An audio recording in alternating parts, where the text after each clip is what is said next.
Hi, this is Carlos Londono with Rockstar Culture, rockstarculture.com, and we're joined this afternoon with Greg Kihn of the Greg Kihn Band. How are you, Greg? How are you doing today? Hey, Carlos, I'm doing great, and thanks for having me on the program. I'm looking forward to it. Great. We're glad to have you. We hear about the new album that you have out, and you being back in music after so many years from being away. How's that like so far? Well, it's been pretty good, I got to say. First of all, it's been 20 years since my last studio album. Right. 20 years is a long time. And, people say, well, where were you, Greg? Obviously, I was busy. I was doing a radio show. I was doing the morning show on KFOX Radio in San Francisco. You know what it's like when you're doing that morning show. You're getting up at 4 a.m., you don't really have a life, and then when you come back, you're too pooped to go out and do anything on the weekends. Right. So for about 18 years, I didn't do much, gigging or touring or anything. And then finally, me and the K-Fox parted ways, and suddenly, after all those years, man, I had time up the wazoo. I had time with my family, and I felt a creative burst coming. So I sat down. The first thing I did was go in the studio with the band, and we recorded a new album, which actually was pretty quick. I mean, it took a couple of months to record, but, it was pretty quick. We would write the songs and do them up, pretty quickly. And then I had some other time, so I wrote another novel, which probably will be coming out hopefully in the fall.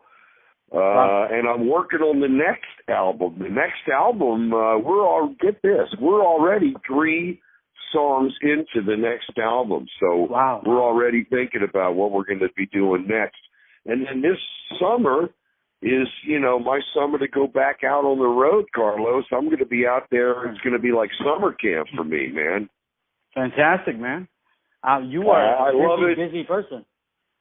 You know what? I think a guy like me's got to stay busy, because otherwise I'm not happy unless I'm chewing on 2 or 3 different things. My wife says, I get up in the morning and I come in here and I fire up the computer. What's he going to work on? Lyrics? He's going to work a story? Are you going to be working on a novel? Or, what are you going to do today? And it's really, it's great because, one time a week I go down to the studio. One time a week I get up early and we work on the, on the novel. So there's always something going on, and it's a wonderful thing, man. Just to be able to, at my age, to be able to do something and have it, be a life. Yeah, I just love it, man. Yeah, I can tell. I can tell you're very passionate about what you do, and not only the music. I mean, you're a writer. You had the radio personality. I mean, a lot going on. That's amazing. Yeah, man. I don't. None of this was planned, by the way. I kind of did. Yeah. You think most of the things that happen in your life are happy accidents. Right. I didn't really plan to get into radio. It just happened one day. And I was filling in for a guy who was doing 7 to midnight, and the boss comes, asked me to come into his office, and he says, "Hey, would you consider doing this full time?" And I said, "Hey, man, I love doing this. It's so bad. I can't get up at 4 in the morning. I just can't, man. I'll die." So he writes down a figure on a piece of paper and slides it across the desk to me. And he goes, "Would you do it for this amount of money?" And I looked at it and I said, "What time do you want me to be here?" Easy answer, correct? Yeah, it was pretty. And then, and I didn't do any touring, obviously, because I was, busy making money in my hometown doing the radio thing. But I'll tell you, now that we're back out on the road, we're leaving tomorrow, My wife is in there washing my clothes, packing my stuff up. We're going to be hitting the road, and it's fun to be, after all these years, to be hitting the road again. I got a great band now. I got my son, Rye. Rye is my lead guitar player. He's a guitar player, right?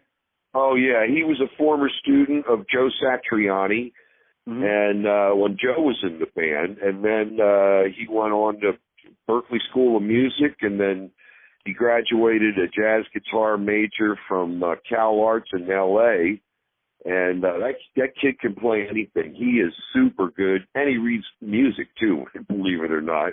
First guy in my family to read music. But anyway, so I got my son on lead guitar, and, he grew up backstage with the band. I mean, he saw probably every gig we ever did, and he knew all those songs frontward and backwards. So it was really easy for him to step in, and now we're working on new stuff, and Ryan he's contributing. He's got writer's credits on about 2/3 of these songs, and it's been a lot of fun. And I got a new drummer, a guy named Dave Lauser, until recently he was Sammy Hagar's drummer. And this guy is unbelievable. He's like Keith Moon, man. He is a busy drummer. And then I got a guy named Robert Berry, who used to be in Ambrosia, and he was in Emerson, Lake and Palmer. Now he's working with us, and he owns the studio, Soundtech Studio. So he's producing the albums. So I got I got it all down, man. I got a great band, a great little studio. I got time on my hands. I got gigs out there. It's going to be a lot of fun. That's fantastic. And you're on the road now. So is this? When was the last time you were on the road? And Jesus, it's probably been 15 years, I would say. Okay. We haven't played. We play a lot of gigs around here in the Bay Area where I live. Where the station is. But I didn't go. Probably the farthest I'd go would be like L.A. We played the Whiskey A Go-Go last month, which, geez, I haven't been there. I remember playing there back in like 71 or something. It has not changed. It's great. Not at all, yeah. So, we're getting out. We're in a lot of these venues that we're seeing. We haven't seen them in 20 years, and it's just great to be back. Well, it's great to have you back. I noticed that one of those stops was not Boston, so we hope that maybe on the next time around you'll come to Boston. And, we've been bugging our booking agent to get us some Boston gigs because we had a great time. We always had a great relationship with Boston. I had great memories of Boston and crazy stuff that happened there. We used to play. The first place we ever played in Boston was Paul's Mall. Is that you remember Paul's Mall? And we were opening for Chris Hillman. Chris Hillman of the Byrds. We were opening for our first gig in Boston. Yeah. And then we played the Paradise. We played there maybe a half a dozen times. There was a big pole in the middle of the stage. Okay. Remember that? The Paradise? And I must have hit that damn pole 20 times, man. Every time I turned around, boom, boom. I almost got knocked out. It's still there up to this day. Yeah. It's still there. And, and then when we were with Journey and we would be playing the big places like, the Boston Gardens and stuff like that. Right. So we were playing all those again. And I remember the first time we were playing that Paul's Mall. And we had just gotten to town. And, we were driving. We had a Winnebago because we didn't have enough money to get a tour bus, right? Right. We got 4 guys in a roadie in a Winnebago, and we're trying to get this underpass in Boston, and nobody told us it was like the roads go back to the 1800s, man. They're cobblestone streets. We get down in the underpass, and we get wedged in there, and the top of the Winnebago gets sheared off, and then the whole air conditioning is gone. And like we're stuck in there. We can't go forward. We can't go back. We are wedged in there. And they had the fire department to come and pull us out, man. It was unbelievable. We were stuck in there for 5 hours. Oh my God. What a and we finally, we didn't know what to do. It was like, okay, we got to go to the gig. We can't leave the Winnebago right here in front of in all these traffic. You can't do that. So we barely made it to the gig that night, and we actually did play. But I'll never forget that, the wedged Winnebago. Wow, what a great story, and I'm sure that a lot of people have not heard that. Yeah. Well, I mean, only in Boston we get these roads that go back to the 1700s, man. Yep. Yeah, it sure is. They're still there. They're still the same. Paradise still's got that, that metal pole there, so nothing's changed much. Greg, also, I wanted to just go back and ask you just what are some of the influences? I mean, you've opened for Journey, The Grateful Dead. You've been around those big Rolling Stones, but what are some of your influences in the past when you were growing up, and maybe now? Yeah, well, when I was a kid, when I was coming up and I first got a guitar, I guess I got it back when I was 13 years old. I got my first guitar, and I learned that first 3 chords, and I've been doing those 3 chords ever since then, man. I made a living out of those 3 chords. But, the nice thing is, back when we first started, it was the classic stuff. It was Beatles and Stones. Right. It was the Kinks, the Animals, Bob Dylan, obviously. And those were that was the British invasion. So that was a lot of what was influencing me in the early days. I started writing songs when I was at an early age. And I remember, I was a terrible songwriter, by the way, terrible. But I was trying to be like Bob Dylan, I had one of those harmonica braces. It was like playing these coffee houses, getting in there, and I was wearing, work shirts and stuff, and looking like Bob Dylan with the hat and everything. But I started writing songs, and I would go up one year for Christmas. My mom got me a reel-to-reel tape recorder. It was a real cheesy, real cheap reel-to-reel tape recorder. I think it was a Magnavox. I'm not sure. And you could, and it had 3-inch reels on it, man. These little tiny reels. So I would go into the bathroom in the shower stall where it was really cool acoustics. I'd bring my guitar in there, and then I'd cut demos of these songs that I was writing. So I'd go in there, and, I'd go all afternoon making demos and stuff. And then my mom heard me. She came one day when I was not home. She took one of my tapes, one of my bathroom tapes, and she sent it in to the top 40 station in Baltimore where I was growing up. Now, I remember it was the top 40 station. It was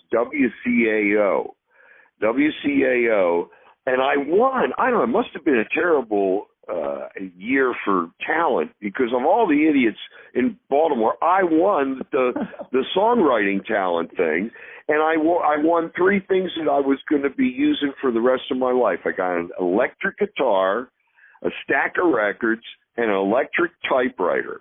And that was before computers, electric typewriters. They were cool, man. And I just jumped right into that. I started writing stories and stuff from day one. And, it's ironic here, all these years later, I'm still dealing with a stack of records, a keyboard on my computer now, and an electric guitar. So it's 3 things that really actually influenced me. That's fantastic. And so this must be all because of your mom. She's the one that sent it in and Hey, listen, my mom was very supportive in my career, and I loved her. Obviously, she's in heaven now. But she used to tell me, you remember, all of my album titles had Kihn, and it was a pun. Like we had the first album, and it just came out. It was just called Greg Kihn. And then we put the second one out, and everybody was going, well, what are you going to call it? So I said, let's call it Greg Kihn again. Okay, all right. So we do that. And then the third one comes out. Everybody's going, well, what are you going to call this one? I said, I want to call this one Next of Kin. And then by at that point, I had created a monster, because little did I know that I would never be able to make an album that didn't have Kin in the title. And over the years, I mean, we've had like 18 of them. Conspiracy, Consolidation, Rock and Roll. It just goes on. And my mother used to tell me, she goes, I was just up at the supermarket and everybody knew my name. She said, they know your name after all of these goofy albums that you're putting out, Greg. And I said, hey, Mom, I'm proud of my name. And she goes, well, this is a very early form of branding. This is like before they had branding. And everybody knows that I'm Mrs. Kihn and I'm your Greg Kihn's mom. And, it was a happy thing. That's fantastic, and your mom must have been so proud of you. Yeah, she was. The name. Yeah, she was. And how did I know when I was growing up there were so many uses of the Kihn name? My God, I had no idea. I mean, let's face it, we didn't sit around thinking of consolidation and conspiracy and contagious and all of that stuff. But here it is, all these years later, and I'm still doing it. I'm still pumping out those goofy song titles, and I got that so we got rekindled for our new album. And as in, I hope this album rekindles my career, because it really has some good songs on it. So now, our thing is we're trying to get the comeback album of the year. And everybody's been, it's been excellent. The response has been excellent to the new album. Was Pink Flamingos the first single released on that album? Yes. It was also the first song recorded. And I remember the first day we were sitting around there, farting around in the studio, and my son, Rye, starts playing his guitar riff, which was going to become the Big Flamingos riff. And he's playing and out of the clear blue sky, I just started singing Big Pink Flamingos. I don't know where it came from, man. It was floating in the air in front of me, and I just started singing Big Pink Flamingos. And we wrote that song. I mean, I grabbed a pen, I grabbed my notebook. We wrote that song in 20 minutes. And then we went right in there and we recorded it right on the spot, because it was still hot and we had just come up with it. So, and that kind of set the pace for the album, that the songs were going to be pretty quickly written. They were going to kind of write them songs, and we weren't going to be forcing the issue. We were just going to record them when they got ripe. And what happened was the whole album went by, and it was a labor of love, man. I was, of all the albums I ever made in my life, this was the easiest one. And as I said before, we're already working 3 songs into the next album, and I think that's even going to be easier. So we've been feeling, pretty good about that lately. And, my son keeps coming up with guitar riffs, and Robert's coming up with the bass riffs, and I'm coming up with the lyrics, and, we just keep going on and on. I guess the day I get up and I don't have any ideas is the day I'm going to hang it up. Well, I don't see that happening anytime soon. No. Tell me a little bit about the rest of the songs. I listened to it. I can tell you that "Tell Me Something Good" is one of my favorites on there. Can you tell me about that song? Yeah, I was. We were in the studio. All these start off with the same beginning. We were sitting in the studio farting around, and our drummer was playing Jeopardy. Dave Louser was just playing the old drum beat of Jeopardy. And then Rye starts coming in with this guitar riff. And I said, what are you guys playing? And the drummer goes, well, I'm playing Jeopardy. What's he playing? Hey, guys, he's just making stuff up. so we started doing it, and I came up with the first two lines of that. I see the demonstration, watch the people on the street. And, I wrote that down in my notebook, and suddenly it was like a light switch went on. Suddenly I understood the lyrics, and I wrote the whole song in about 20 minutes. But it was very, what's the word I'm looking for? It was topographical. It was a topical song, and I normally don't, I'm normally not written, topical songs, but this one was just, I tell you, I think I might have been reading the paper that morning because I had all that stuff in me. And when I wrote it, it felt like, it was liberating to write these lyrics down. It just felt right. And that was another one of those easily written songs that write themselves, we'll call them. Okay. And it must be so great when it all comes together so easily, and you're just able to just put it out there. Yeah, and the opposite happens. We had a couple really great song ideas, and we just couldn't link them up. I had a great guitar riff thing that I couldn't find a home for it. So we had 3 or 4 songs that we were working on, and the album ended, and we just put them up on the shelf. I said, look, I had one called Pablo Picasso. I remember that, and I couldn't find the groove for it. So the opposite is, you got to be ready when the songs come, and you also got to be ready when they don't come. Right. So not to step away from the new album, Rekindle, but to go back to your past, I got to tell you, the Breakup song. I'm sure you get this a lot, but I love that song. I'm sure you get that quite a bit. Just love, especially the beginning riff there. It sounds so California surfing. Can you tell us a little bit about that? Yeah, I remember writing that one. We used to rehearse in a garage in downtown Berkeley, and we used to go down to the garage every day at noon. We'd all meet down there, and I remember I had that guitar riff, that ba-da-da-da-da, ba-da-da-da-da, and it just grabbed my brain, and it wouldn't get out.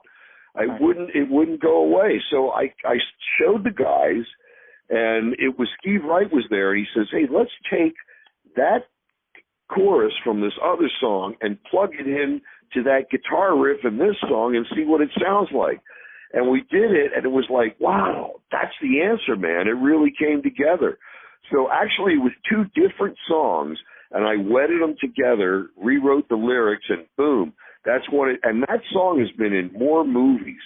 And more people come up to me and say, "Hey, I used to play that song in my high school band." That song's probably got more cover versions than anything else that I've written.